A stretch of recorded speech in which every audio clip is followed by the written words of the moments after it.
the waterway that controls the world's oil. Right now, somewhere in the waters of the Persian Gulf, dozens of massive oil tankers are waiting. Their engines are silent. Their crews are watching the horizon. And the world's energy markets are holding their breath. Because just ahead of them lies a narrow passage of water that has suddenly become one of the most dangerous places on Earth. A place where a single drone strike, a single mine, or a single missile could send shockwaves across the entire global economy. This narrow corridor is known as the Strait of Hormuz, and today it may be the most powerful weapon in the hands of Iran. The artery of the global economy. At first glance, the Strait of Hormuz does not look remarkable. At its narrowest point, it is only about 33 kilometers wide. Yet this narrow passage connects the Persian Gulf to the open waters of the Arabian Sea, making it one of the most critical maritime chokepoints on Earth. Oil from Saudi Arabia, Iraq, Kuwait, Qatar, and the United Arab Emirates must pass through this corridor to reach global markets. Much of that energy flows to Asia, particularly China, India, Japan, and South Korea. If that flow stops, the consequences spread quickly. Fuel prices rise, supply chains slow, airlines increase fares, and inflation ripples across the global economy. That is why the Strait of Hormuz is often called the most important energy chokepoint in the world. A narrow corridor with enormous stakes. Despite its importance, the strait is highly constrained. Large tankers must travel through two narrow shipping lanes, each only about 3 kilometers wide, one for ships entering the Gulf and one for those leaving. This means much of the world's energy moves through a predictable path. Every oil tanker, LNG carrier, and cargo ship must follow these routes, creating a dangerous vulnerability. Anyone seeking to disrupt global shipping knows exactly where the ships will be: slow, massive, and exposed. The geography that favors Iran. Geography also gives Iran a strategic advantage. The northern coastline of the strait, closest to the shipping lanes, belongs to Iran. From these shores, vessels passing through Hormuz are often only a few dozen kilometers away. That places them within range of missiles, drones, rockets, and coastal defenses, meaning ships traveling through the strait are rarely beyond striking distance. Recent tensions involving Iran, the United States, and Israel have raised fears that the strait could become a battlefield. Energy markets have already reacted, and shipping traffic has slowed as tankers wait for safer conditions. Even partial disruption has already removed millions of barrels of oil from global markets. Why the United States cannot simply control the strait. At first glance, the solution might seem simple. The United States Navy is the most powerful naval force in the world, with aircraft carriers, advanced ships, and missile defenses. In a traditional naval battle, Iran's navy would struggle to compete. But controlling the Strait of Hormuz is not about winning a conventional battle. Iran does not need to defeat the United States. It only needs to make the waterway too dangerous to use. Iran's asymmetric strategy. For decades, Iran has developed asymmetric warfare tactics designed to challenge stronger militaries. These include anti-ship missiles, drones, fast attack boats, and naval mines. Swarms of small boats can overwhelm larger ships in confined waters, while even a small number of mines can shut down a shipping lane. The goal is not to win a decisive military victory, but to disrupt the flow of global trade. A war that doesn't need to be won. This is the central reality of the conflict. Iran does not need to defeat the United States militarily. It only needs to make the Strait of Hormuz unsafe. And signs of that disruption are already appearing. Insurance costs for ships entering the Persian Gulf are rising. Shipping companies are delaying voyages, and tankers are beginning to queue outside the strait. Each vessel carries millions of barrels of oil and billions of dollars in energy supplies, waiting for the moment when it is safe to move again. a choke point the world cannot replace. One of the most alarming realities about the Strait of Hormuz is that there are almost no viable alternatives. Pipelines can bypass some of the oil, but the combined capacity of these pipelines is only 3.5 to 5.5 million barrels per day. That is only a fraction of the roughly 20 million barrels normally passing through the strait daily.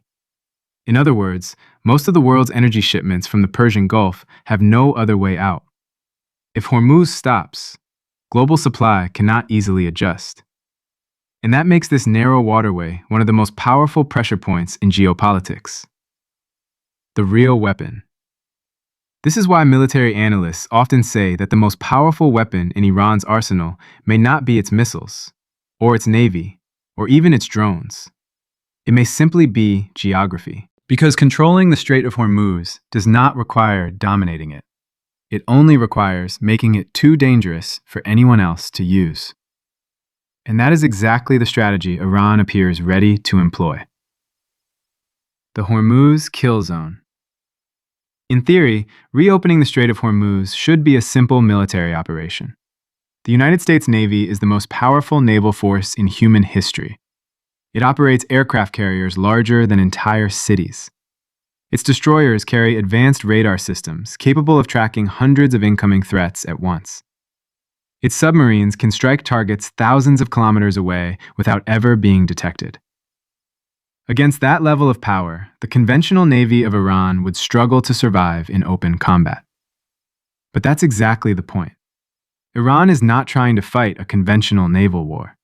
Instead, it is trying to fight a completely different kind of conflict, one designed specifically for the narrow waters of the Strait of Hormuz. A conflict where geography, surprise, and asymmetric weapons matter more than raw military strength.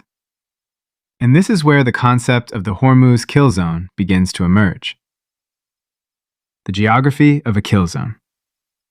To understand the danger, imagine the perspective of a large oil tanker approaching the Strait of Hormuz.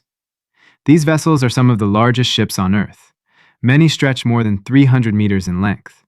Fully loaded, they carry millions of barrels of crude oil worth hundreds of millions of dollars. But they are not built for speed or maneuverability. Most supertankers move at only 20 to 30 kilometers per hour. And when they enter the Strait of Hormuz, they cannot choose their own path. They must follow designated shipping lanes. These lanes are only about 3 kilometers wide. One lane for ships entering the Persian Gulf. One lane for ships leaving it. Between them lies a narrow separation zone. That means the world's energy supply travels through a corridor that is incredibly predictable. Every ship follows the same route, at the same speed, at the same vulnerable distance from land. And that predictability creates the perfect environment for an ambush. Military analysts often refer to such an environment as a kill box, a confined area where attackers know exactly where their targets will be. And in the Strait of Hormuz, the targets could not be easier to find. Weapons that favor the defender. Because the shipping lanes run so close to the Iranian coastline, Iran can deploy a wide range of weapons from land. Some of these weapons are surprisingly simple: coastal artillery, short-range rockets, guided anti-ship missiles. Others are more sophisticated. Over the past 2 decades, Iran has invested heavily in missile technology designed specifically to threaten naval vessels. Among these are the Noor anti-ship missile and the Qadr anti-ship missile, both capable of striking ships dozens or even hundreds of kilometers away. Launched from mobile platforms along the coast, these missiles can travel at high speeds just above the water's surface. This makes them extremely difficult to detect until the last moments before impact. And when a missile is launched from a position only a few dozen kilometers away, defenders may have only seconds to react. For a warship equipped with advanced radar and missile defense systems, that reaction time is already challenging. For a civilian oil tanker, which has almost no defensive capabilities at all, the danger is far greater. The rise of drone warfare. But missiles are no longer the only threat. In recent years, Iran has become one of the world's leading developers of military drones. These unmanned systems are relatively cheap compared to traditional aircraft. but they can be extremely effective. Among the most widely discussed is the Shahed 136, a loitering munition designed to fly long distances before striking its target.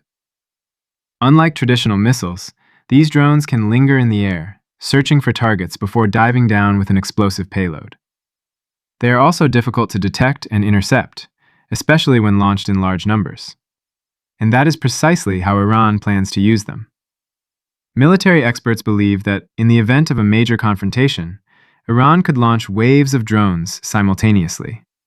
Some aimed at warships, others aimed at oil tankers, still others aimed at ports or energy infrastructure.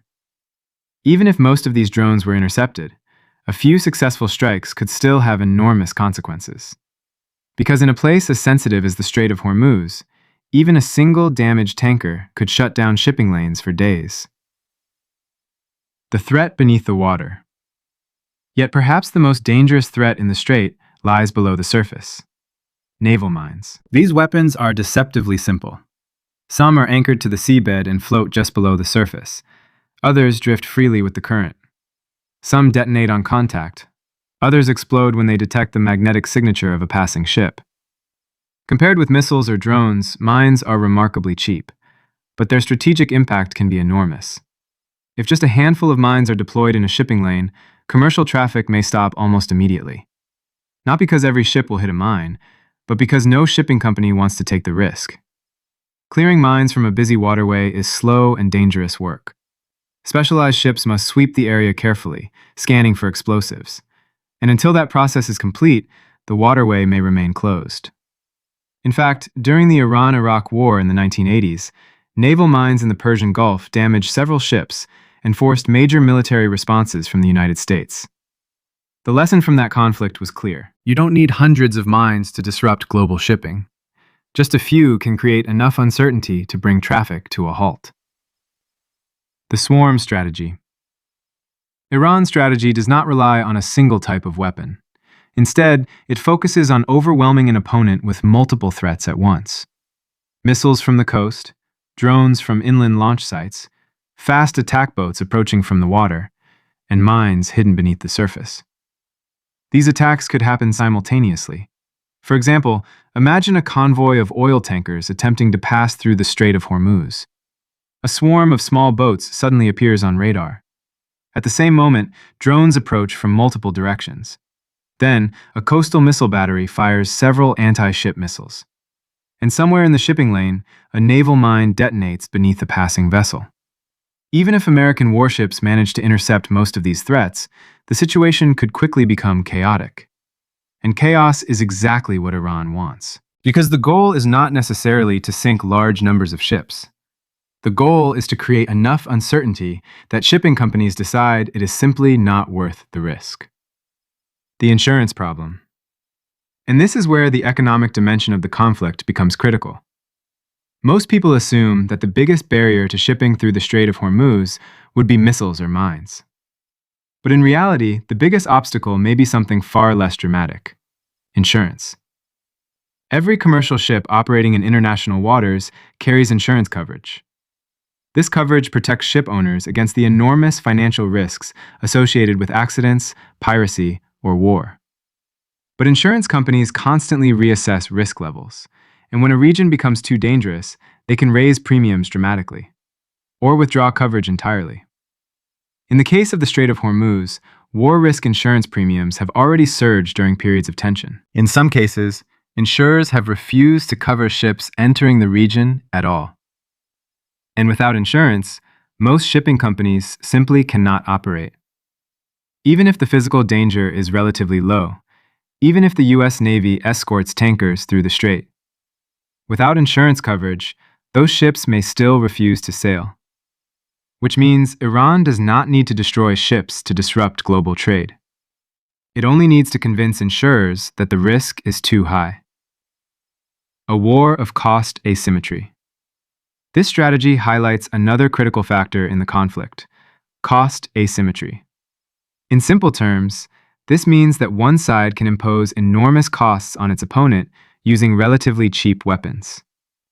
A modern guided missile launched from an American destroyer may cost several $1 million. An advanced interceptor missile designed to shoot down incoming threats can cost even more. By contrast, some Iranian drones cost only tens of thousands of dollars. A naval mine can cost even less. This creates a difficult economic equation. If Iran launches dozens or even hundreds of inexpensive weapons, the United States may be forced to spend far more resources intercepting them. Over time, that imbalance can become strategically significant, because even the most powerful military in the world cannot intercept every single threat. And it only takes a few successful attacks to create massive disruption. The strategic reality. All of this leads to a sobering conclusion. In a traditional naval battle, the United States Navy would almost certainly defeat the conventional naval forces of Iran. But the conflict in the Strait of Hormuz would not be a traditional naval battle. It would be a complex, multi-layered struggle involving missiles, drones, mines, small boats, and economic pressure. And even if the United States eventually succeeded in reopening the strait, the damage could already be done. Because the global economy depends on stability. And once that stability disappears, markets react immediately. Oil prices surge, shipping routes shift, and the entire energy system begins to feel the strain. The global shockwave. If the Strait of Hormuz were suddenly closed, the consequences would not remain confined to the Middle East. They would ripple outward across the entire global economy. Energy markets would react within minutes. Shipping companies would scramble to reroute vessels. Governments would begin emergency consultations. And billions of people around the world would eventually feel the impact in the form of higher prices, economic uncertainty, and potential energy shortages. Because the Strait of Hormuz is not simply a regional shipping lane, it is the central artery of the global energy system. The energy lifeline of the world. Every day, roughly 20% of the world's oil supply passes through the Strait of Hormuz. That includes oil exports from some of the largest producers on the planet. Countries such as Saudi Arabia, Iraq, Kuwait, Qatar, and the United Arab Emirates all rely heavily on this narrow waterway to move their energy resources to international markets. For many of these countries, there is simply no other route available. Pipelines can bypass the strait to some extent, but their combined capacity is limited. Only a small portion of Gulf oil can be transported through alternative pipelines that lead to ports on the Red Sea or the Arabian Sea. The majority still depends on tankers passing through Hormuz, and that makes this waterway one of the most critical pressure points in the entire global economy. Asia's dependence. The countries most vulnerable to a disruption in Hormuz are not necessarily located in the Middle East. They are thousands of kilometers away, in Asia. Major energy importers such as China, India, Japan, and South Korea depend heavily on oil shipments traveling through this corridor. For some of these economies, more than half of their imported oil originates in the Persian Gulf. And much of it must travel through the Strait of Hormuz. If the flow were interrupted for an extended period, the impact on these economies could be severe. Factories might slow production, transportation costs would rise, energy prices would surge, and economic growth could begin to stall. In an interconnected global economy, those disruptions would quickly spread to other regions as well. The oil price shock. Energy markets are extremely sensitive to supply disruptions. Even small changes in supply can trigger large price movements. If shipping through the Strait of Hormuz were significantly reduced, analysts warn that oil prices could spike dramatically. Some projections suggest prices could surge to $150 per barrel or higher in the event of a prolonged disruption. Such a spike would have immediate consequences. Fuel prices would rise. Airline ticket prices would increase. Transportation costs for goods would climb. And inflation could accelerate in many countries already struggling with economic pressure. For developing economies, the impact could be particularly severe. Many of these countries rely on imported fuel for electricity generation, transportation, and industrial activity. Higher energy prices could strain government budgets and increase the risk of economic instability. The strategic calculations of major powers. Because of these risks, the future of the Strait of Hormuz is not only a concern for the countries directly involved in the conflict. It is a concern for major global powers as well. The United States has long maintained a strong naval presence in the region, precisely to protect freedom of navigation through this vital corridor. But other powers also have significant interests at stake. China, now the world's largest importer of crude oil, depends heavily on energy shipments from the Persian Gulf. A prolonged disruption in Hormuz could threaten the stability of China's energy supply.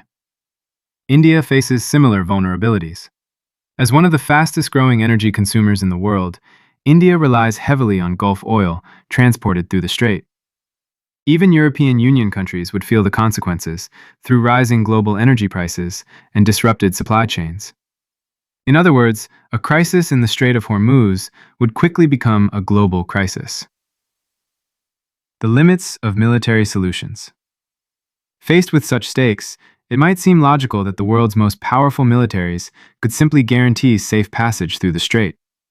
But as we have already seen, the situation is far more complicated. Even if the United States Navy were able to escort tankers through the strait, it could not eliminate every potential threat. Missiles could still be launched from hidden positions along the Iranian coast. Drones could still approach from inland launch sites. Naval mines could still be deployed in shipping lanes. And even a single successful attack could shut down commercial traffic for days or weeks. That is the central strategic dilemma. Because protecting a narrow waterway used by hundreds of commercial vessels each week is far more complicated than defending a single military target. The United States could certainly strike Iranian military infrastructure. It could target missile launch sites, drone bases, naval facilities. But completely eliminating Iran's ability to threaten the strait would require a massive and prolonged military campaign, one that could escalate into a much wider regional war. The escalation risk.